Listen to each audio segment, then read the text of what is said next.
പരിചയപ്പെട്ട് കഴിഞ്ഞപ്പോ പിന്നെയും പിന്നെയും കാണണമെന്നൊരു തോന്നൽ. എന്താ വിളിച്ചത്? എന്നോട് ക്ഷമിക്കണം, പ്രിൻസിപ്പൽ അച്ഛൻ ഇതുവരെ എത്തിയിട്ടില്ല. അച്ഛൻ വന്നിട്ട് പോരെ സർ?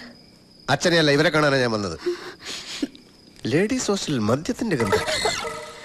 ഞാൻ അച്ഛനെ ഒന്നുകൂടി ഫോൺ ചെയ്തിട്ട് വരാം.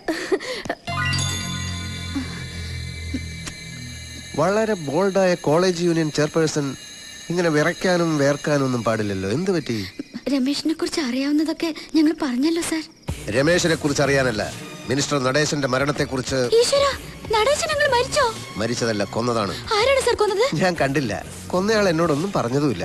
നിങ്ങളോട് വല്ലതും പറഞ്ഞോ? ഞങ്ങൾക്കൊന്നും അറിയില്ല സാർ. അറിയില്ല? ഇല്ല. ദുർഗ സാർ. ഹമീദേ,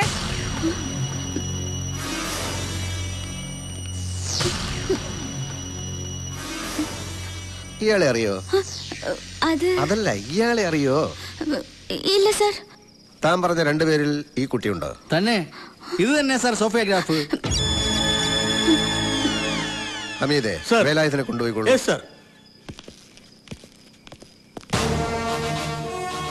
ഇനിയിപ്പൊ സാനിയ മിർസ കൂടി എവിടെ ഉണ്ടെന്ന് അറിഞ്ഞാൽ മതി.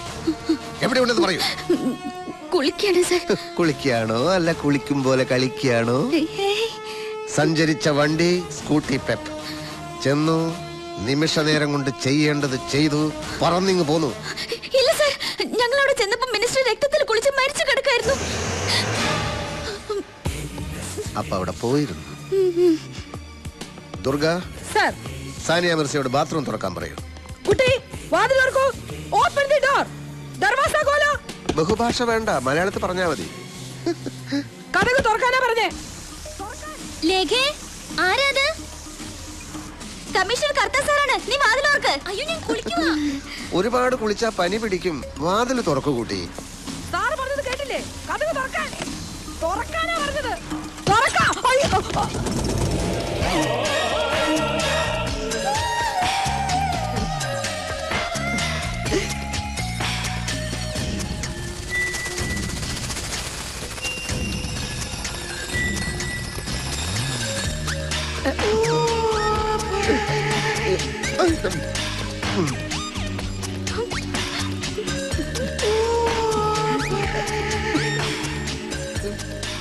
വാതിലടക്കാൻ പറയൂ. കുളിക്കുകയാണെങ്കിലും കുളിക്കല്ലെങ്കിലും ഈ പെൺകുട്ടി ഡിപ്പാർട്ട്മെന്റിനോട് ഇത് ചെയ്യാൻ പാടില്ലായിരുന്നു. എന്ത് നടപടി എടുക്കണമെന്നും പിടികിട്ടുന്നില്ല. നിന്ന് കിണിക്കുകയാണോ? ഡിപ്പാർട്ട്മെന്റിന്റെ അന്തസ്സിനെ പറ്റി ഓർമ്മ വേണം. അയ്യോ സാർ, ഞാനത് അറിയാതെ. എന്റെ ലൈഫിലെ ആദ്യത്തെ സംഭവമാണിത്. ആ കുട്ടിയോട് എന്തെങ്കിലും ഒരു ഡ്രസ് എടുത്തിട്ട് പുറത്തേക്ക് വരാൻ പറയൂ. ലേഖ വരൂ. കുട്ടി, വേഗം ഡ്രസ് ചെയ്തു വരൂ. ഞാൻ പുറത്ത് വെയിറ്റ് ചെയ്യാം. ശരി. നിങ്ങൾ എന്തിനാണ് ആ സമയത്ത് മിനിസ്റ്ററെ കാണാൻ പോയത്? രമേശ് പോലീസിന്റെ കയ്യിൽ പെട്ടാ പിന്നെ ബോഡി പോലും കാണാൻ പറ്റില്ലെന്ന് സ്റ്റീഫൻ പറഞ്ഞപ്പോ ഞങ്ങൾ ആകെ പേടിച്ചു പോയി. സ്റ്റീഫൻ എന്ന് പറയുന്നത് ആ റബൽ ഗ്രൂപ്പിന്റെ ലീഡർ അല്ലേ? അതെ സാർ, അവനാണ് ഞങ്ങള് രമേശിനെ ഒളിപ്പിച്ചു വെച്ചു എന്ന് പറഞ്ഞുണ്ടാക്കിയത്. രമേശിനെ പോലീസ് പിടിച്ചോ സാർ? അത് നിങ്ങൾ അറിയേണ്ട കാര്യമില്ല. രമേശ്, രമേശ് പേടിക്കണ്ട, അവര് പുറത്തേക്ക് പോയി. ഇങ്ങോട്ട് നോക്കി. എന്റെ ജീവൻ കളഞ്ഞ് ഞാൻ നിന്നെ രക്ഷിക്കും. ആർക്കും വിട്ടുകൊടുക്കില്ല, സത്യം. അപ്പൊ സമയം എത്രയായിരുന്നു ഓർമ്മയുണ്ടോ? 8:30-9 ആയി കാണും സാർ. അങ്ങനെ പറഞ്ഞാൽ എങ്ങനെയാ? ഒന്നുകിൽ 8:30 അല്ലെങ്കിൽ 9. പറയുന്ന ഓരോ ഉത്തരവും സൂക്ഷിക്കണം. തെറ്റി പറയുന്ന ഒരു ഉത്തരം മതി കൊലക്കയറി വിടാൻ.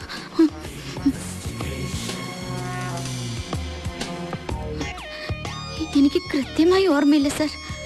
ഇന്ന് ഈ രാത്രിയിൽ സംഭവിച്ചൊരു കാര്യം ഏതാനും മണിക്കൂറുകൾക്കകം മറന്നുപോയി എന്ന് പറഞ്ഞാൽ ഞാനത് വിശ്വസിക്കണം അല്ലേ? സാർ, ലേഖ മുറിയിലിരുന്നോളൂ. ശരി സാർ. ഞാൻ വിളിപ്പിക്കാം. ജോലി ഇരിക്കൂ.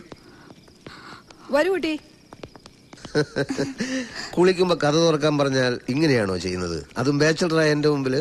സോറി സാർ, പെട്ടെന്ന് എന്താ ചെയ്യേണ്ടെന്ന് അറിയാതെ ഞാൻ പേടിച്ചു പോയി. എന്തിനാ പേടിച്ചത്? അത് പേടിക്കണ്ട. ഞാൻ ചോദിക്കുന്ന ചോദ്യങ്ങൾക്ക് സത്യസന്ധമായി മറുപടി പറയണം.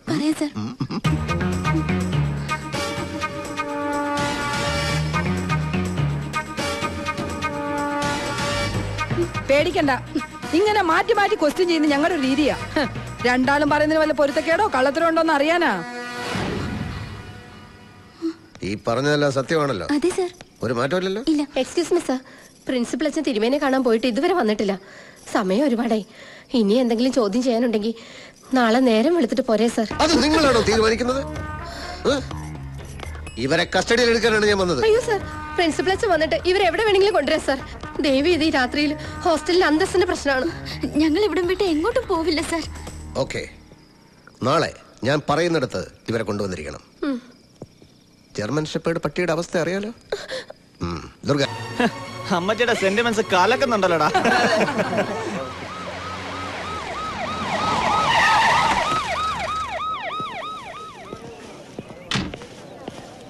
ഇടിയങ്കർത്താ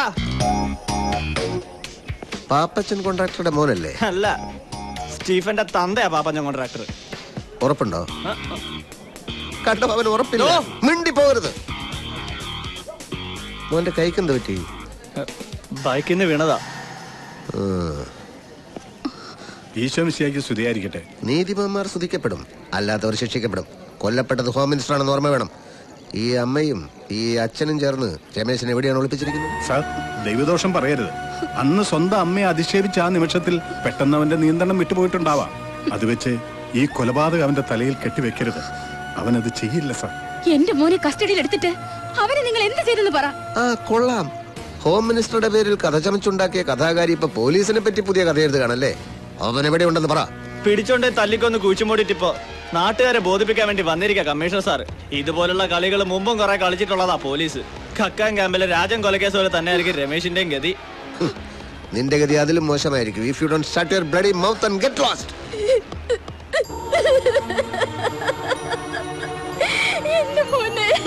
നന്ദിനി, എന്താ ഇത്?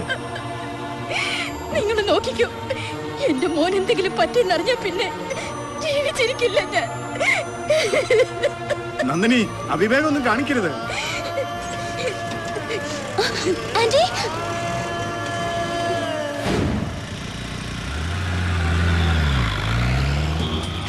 മേരി മാഡത്തിന്റെ മുമ്പിൽ കൂടി ഹോസ്റ്റലിൽ നിന്ന് ഇറങ്ങിയപ്പോ എന്റെ ശ്വാസം നിന്ന പോലെ ആയിപ്പോയി. ജസ്റ്റ് എസ്കേപ്പാ. ഈശ്വരൻ കാത്തു. പറഞ്ഞ ഒക്കെ തന്റെ അമ്മ ഓർത്തിട്ടാ. തന്നെ കണ്ടില്ലെങ്കിൽ ചത്തു കളയെന്ന് പറഞ്ഞു അറിഞ്ഞതുകൊണ്ടാ ഞാൻ ഈ റിസ്ക് എടുത്തത്. അമ്മ എന്തെങ്കിലും കടുങ്കൈ ചെയ്യുന്ന എന്റെ പേടി. താൻ ടെൻഷൻ അടിക്കാതിരിക്കടോ, ഒന്നും ഉണ്ടാവില്ല.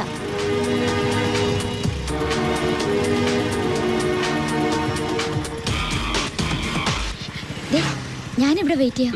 എന്നെ കണ്ട ആരെങ്കിലും തിരിച്ചറിഞ്ഞ പ്രശ്ന. അമ്മയെ കണ്ടിട്ട് പെട്ടെന്ന് വരണം.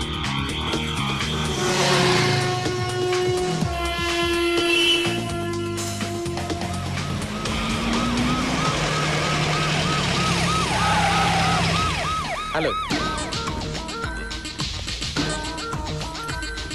പേടിക്കണ്ട. I M CI Vignesh. ഇവിടെ വരുന്നവരെയും പോകുന്നവരെയും നിരീക്ഷിക്കാൻ വേണ്ടി ഞങ്ങൾ ഈ പരിസരത്ത് പോലീസിനെ ഏർപ്പാടാക്കിയിട്ടുണ്ട്. ഒന്ന് ചെക്ക് ചെയ്യാൻ വേണ്ടി ഇറങ്ങിയതാ. കുട്ടിയേതാ?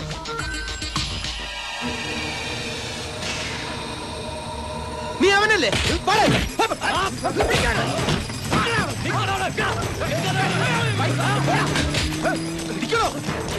മെനക്കെടുത്താലും